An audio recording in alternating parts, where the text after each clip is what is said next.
Hey everyone, welcome back, new video.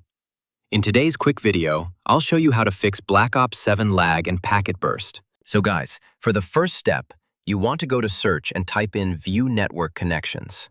Click on it. And now once you're on this, you want to find your network adapter. Double-click on it. And then click on Properties. And then click on Internet Protocol version 4. And now once you're on this, make sure that you have Obtain IP address automatically selected. And now under it, you want to select Use the phone DNS server address. You want to make the first line 111, and you want to make the second line 1001, and then click on OK. For the next step, you want to go to search and type in CMD. Now you want to run it as administrator, and then click on Yes.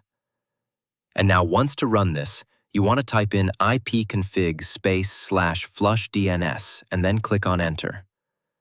And now you want to type in nesh winsock reset and then click on Enter again. And now for the last step, you want to restart your computer and then the problem should be fixed.